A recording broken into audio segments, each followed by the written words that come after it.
This is a Gizmodo article, and this actually came out today. And the title reads: HBO Max's relationship with DC movies just keeps getting weirder.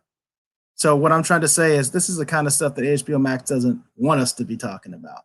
They'd rather have us talking about Gone with the Wind and getting into all sorts of weird political discussions and stuff like that, instead of talking about HBO's content problem, especially its crazy relationship with its sister company, DC Comics.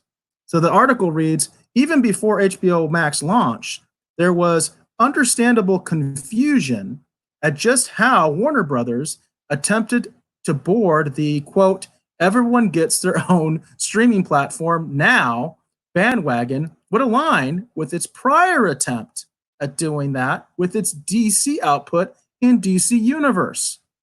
At launch, HBO Max offerings were sporadic. And now, a month in, some of these sporadic offerings are already vanishing.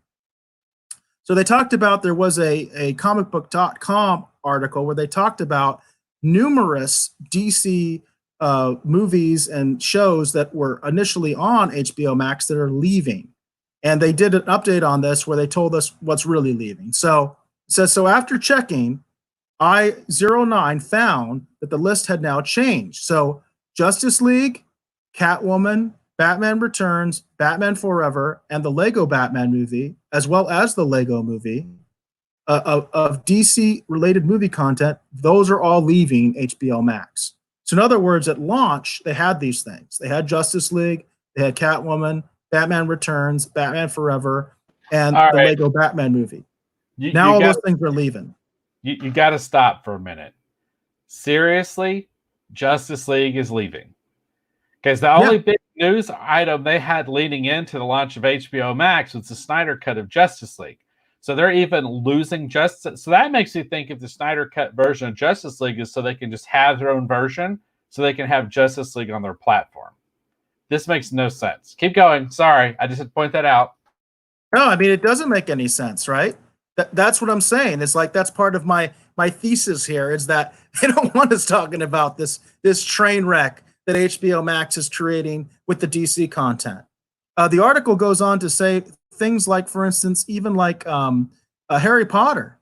The Harry Potter movies initially were not going to be on HBO Max. Apparently, they did some sort of deal at the last minute, and this is basically fighting within your own company. All this stuff is owned by AT&T. You know, HBO, DC, Warner Brothers. It's all owned by AT&T. It's all the same company. There's different divisions.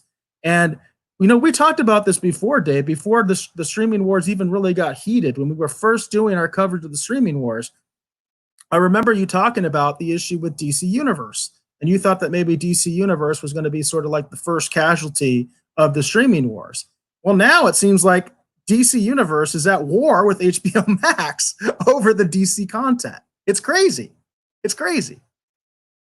And I feel like it's a huge missed opportunity because if you remember, the thing I thought would be interesting is if the DC Universe content got rolled into the HBO Max platform, that I was hoping that they would take a lot of their digital comic content that's available, like digital comic books, because the coolest thing about DC Universe, in my opinion, is not really the movies and the shows and whatever, because a lot of that content, even on that platform, is coming and going.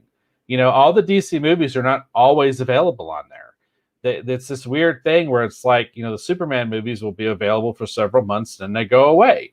And it doesn't make any sense because you'd think they'd be able to keep that content on there in the same way that, for example, CBS All Access, because in a weird way, I think they've done a better job. CBS All Access is able to have all of their Star Trek shows on their platform, including the ones that you can only access by being a subscriber to CBS All Access. Like, I thought that's what they were trying to do with the DC Universe. But even on that platform, this stuff comes and goes. It just doesn't stay on there. But the one thing that's really interesting that I thought was the most unique thing about DC Universe was all of the digital comics library content that was available that you could read. So, for example, if you're curious to read some of the stuff I'd worked on, it was all on there. And so I thought, wow, what an amazing opportunity if DC Universe does end up getting rolled into HBO Max. I thought, wow, it'd be really cool if all those digital comic content was also made a part of HBO Max, because as people are watching the movies, maybe it might help them to discover this and learn more about these different DC characters and get further into the comics. And it would actually help sort of, the DC Comics division, the DC Entertainment Comics division, with the comics and what they're doing. But it sounds to me like this is unfortunately like what a lot of this stuff is. It sounds like there's just like corporate infighting, because everybody realizes this stuff is valuable.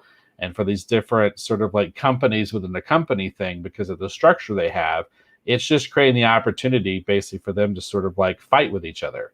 And that's what they don't want. I remember back in the day when I actually worked at DC Comics, when they basically did away with the post-crisis universe at that time and actually introduced the New 52, the whole goal of that was to actually integrate the DC Comics brands and properties in the franchises. You're talking about Batman, Superman, Justice League, Aquaman, such on and so forth.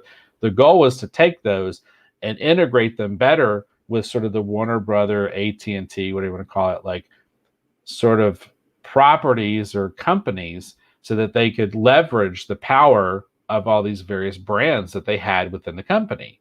And the idea was to just kind of clean it all up and make it easier, to leverage the power of these brands for the company as a whole. But now it sounds like it's what it was like before then, when it was like, and this sounds crazy, but I know what it was like. It was so strange.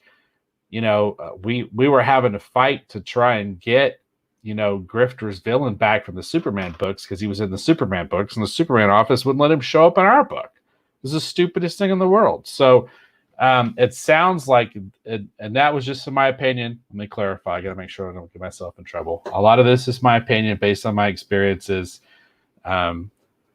I feel like I need a legal disclaimer right now because of what I just said. So anyhow, let me say this. Let me conclude the article. Okay, so said the confusion is seemingly going to persist going forward.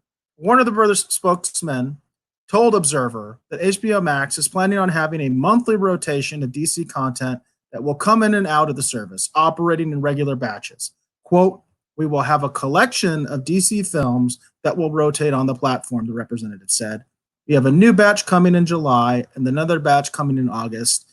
I've just confirmed that the batch that is on right now will be returning." So that's what apparently is HBO Max's plan right now with DC content. Because again, the DC Universe office apparently has issues with the HBO Max office. And so I don't know.